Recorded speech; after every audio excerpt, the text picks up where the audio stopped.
오늘 제6장 인간의 타락, 죄, 형벌 4절부터 보도록 하겠습니다. 이 근본적인 부패로 말미암아 우리는 선을 행하고자 하는 마음을 전혀 가질 수 없고 행할 능력도 없고 선한 것이 그 속에 없으며 전적으로 악을 행하는 성향만이 있으므로 여기에서 모든 실제적인 범죄들이 나오게 되었다. 자, 인간의 타락에 대한 내용입니다. 그래서 우리가 전적인 부패, 타락, 토탈 디프라비타, 그 인간의 전적 타락, 컬럽션, 전적인 부패 이런 것들에 대해서 우리는 주장을 합니다. 이것은 인간이 전적으로 죽었다, 전적으로 부패했다, 이것을 알 수 있는 방법은 인간 스스로 알 수 없습니다. 왜냐하면 컴퓨터는 자기가 컴퓨터라는 사실을 모르죠. 죽은 자는 자기가 죽었다는 것을 모르는 것과 같은 원리입니다. 그런데 하나님이 죄로 말미암아 죽은 우리를 죽었다라는 것을 깨닫게 해주시는 방법이 뭐냐면 바로 율법이에요. 하나님의 율법이 주어지면 우리는 우리 자신들이 불의하다는 것을 알게 됩니다. 그래서 우리는 율법을 우리 영혼을 비추는 미러, 거울이다. 우리가 이렇게 말을 합니다. 한번 따라 보겠습니다. 율법의 거울. 이런 표현들은 여러분들이 한번 이해하고 계시면 좋습니다. 율법이 하나님의 은밀한, 정밀한 말씀이잖아요. 그러니까 우리 영혼의 영적인 상태를 거울처럼 들여다보게 해준다는 거예요. 그래서 율법이 없으면 여러분들의 영혼의 상태를 객관적으로 알 수가 없어요. 그래서 우리 종교개혁자들은, 특히 칼빈은 이 율법을 우리 영혼의 거울이었다, 이렇게 말을 하는 겁니다. 그래서 성경이 증거하는 바 인간의 상태가 바로 이 4절과 같다, 이렇게 보면 됩니다. 그래서 선을 행하고자 하는 마음을 전혀 가질 수가 없어요. 또 행할 능력도 없고 선한 것이 그 속에 없어요. 전적으로 악을 행하는 성향만이 있어요. 여기에서 실제적인 모든 범죄들이 다 여기서 나와요. 근데 여기서 반론을 제기하는 사람들이 많죠. 무슨 소리냐? 공자님도 측은지심에 대해서 얘기하지 않느냐? 인간의 도덕률에 대해서, 도덕 양심에 대해서 다 얘기하지 않느냐? 자, 여기서 말하는 것은 그런 정도의 수준이 아니라 하나님의 율법의 기준을 말하는 거예요.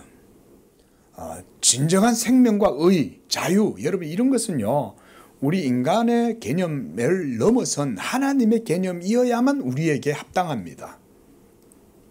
그렇죠? 왜냐하면 하나님이 우리를 창조하셨잖아요. 창조하신 그분의 기준에 맞지 않으면 피조된 우리 존재는 만족할 수 없죠. 우리 인간이 만족한다고 해서 그게 의로운 게 아닌 거예요. 인간한테 그게 온전해 보인다고 해서 하나님 앞에 그게 온전하리라고 생각하면 안 되는 거죠. 그래서 천지 만물의 창조주이신 그 하나님께서 우리에게 자기의 의의 표준을 제시해 주신 거죠. 그게 바로 율법인 거예요. 율법을 안 주면 우리가 그걸 깨닫지를 못하는 거예요. 이스라엘 백성들이 아브라함의 언약의 후손들이라도 그 하나님의 의를 깨달을 수가 없는 거예요. 그러니까 율법을 주시는 거예요. 원래는 율법이 없어도 돼요. 그렇죠? 아브라함이 믿음으로부터 받았잖아요. 그럼 그걸로 끝나면 되는데 왜 아브라함 이후 400년이 지나서 율법이 주어졌냐? 율법이 필요하니까 하나님이 거기다 보충해 주시는 거예요. 무엇으로?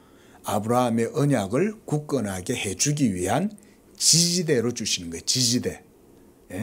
그 언약이 없어지는 게 아니라, 아브라함 언약이 없어지는 게 아니라 아브라함 언약이 율법을 통해서 더욱 견고하게 지지를 할 수 있도록 율법을 주셨다, 이렇게 이해하시면 됩니다. 자, 좀 더 보겠습니다. 5절 시작.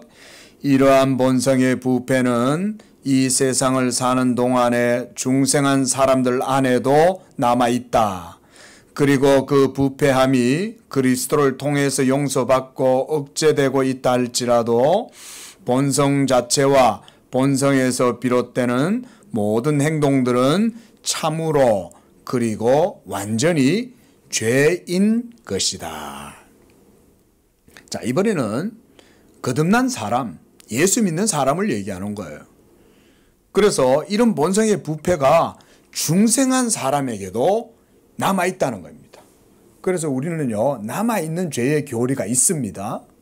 이 죄의 문제를 어떻게 처리할지를 몰라가지고 다들 고민들을 하고, 그래서 완전 성화를 주장하고 막 성령의 세례를 받아가지고 그래서 제2 성령 체험을 하고 그러면은 죄를 이겨내고, 그리고 또 안 되면 구원파처럼 바국수처럼 죄를 몇 날 며칠 깨달았다, 그래서 완전히 죄에서 해방되었다, 이런 이단적인 사설들이 나오는 이유가 뭐냐? 남아있는 죄의 교리를 몰라서 그런 거예요. 성령으로 거듭난 예수 믿는 사람들도 그 속에 연약함이 있어요. 여기 서 있는 목사도 하나님의 성령의 은혜를 입고 하나님의 말씀을 전하는 이런 위치에 있어도 제 속에도 여전히 연약한 죄의 모습이 있습니다. 여러분, 저도 제 일상적인 삶 속에서 저의 루틴, 일상적인 모든 삶 속에 항상 죄가 제 속에서, 수염을 안 깎으면 안 되잖아요. 오늘 아침에도 수염 깎고 나오는 거죠. 날마다 수염을 깎을 때마다 제가 그 생각을 해요. 내 속에 죄가 오늘도 이와 같이 또 자라나는구나. 잔디를 계속 베잖아요. 여러분 속에도 널리 죄가 역사합니다. 가만히 놔두고 예수 믿는 일을 게을리하면, 기도하는 일을 게을리하고, 말씀 보는 일을 게을리하고, 예배 드리는 일을 게을리하고, 하나님 섬기는 일을 게을리하면 죄가 여러분 속에 막 세력을 확장해갖고 엉겅퀴처럼 여러분들 전체 다 덮으면, 그러면 이 삶이 파탄이 나는 거예요.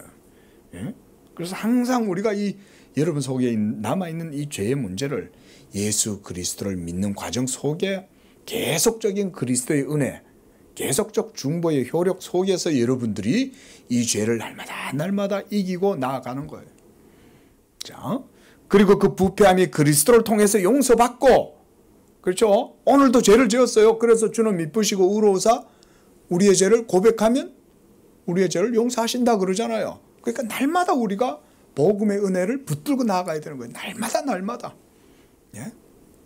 오늘 충만했어요. 내일 되면 또 사그러들어요. 풍선이 바람 빠지듯. 그럼 내일 또 하나님의 은혜를 의지해야 돼요. 예수 그리스도의 은혜를 또 붙들어야 돼요. 복음을 또 붙들어야 돼요.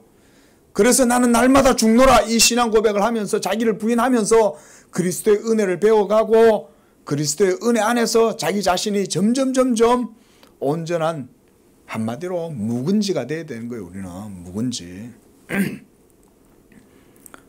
그래서 이런 것들이 용서받고 억제되어도 본성 그 자체와 본성에서 비롯되는 행동들은 죄다는 거예요. 그러니까 이 말은 그리스도 예수를 믿는 믿음이 아닌 모든 것들은 다 죄인 거죠. 이 죄 때문에 우리는 결국은 늙어서 죽는 거예요. 병들어서 죽는, 늙어서 죽는다기보다 늙는 것 자체가 사실은 병입니다. 그렇죠? 세포가 점점 죽는 거잖아요. 사실 죽는 거니까 병이죠. 부활의 몸을 입을 때까지는 우리가 이 죄의 싸움을 해야 됩니다. 자, 5절까지 보겠습니다. 6절까지 보겠습니다. 원죄와 본죄 등 모든 죄는 하나님의 의로운 율법에 대한 위반이요 그것에 반대되는 것으로서 그것 자체의 성질 때문에 죄인에게 죄책을 가져다 준다.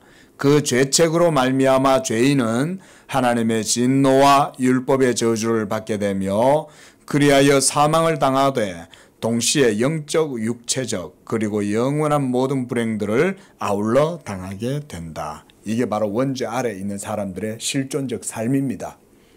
우크라이나 전쟁 일어나고 푸틴 일어나고 막 저렇게 돼도 전체가 다 죄 때문에 다 저러고 있는 거예요. 말하자면 크게 보면. 그래서 그 죄책이라 그랬어요. 그래서 율법에 대한 원죄와 본죄란 말은 자범죄 이 말이에요. 우리는 원죄 안에서 태어나서 또 죄를 지어요.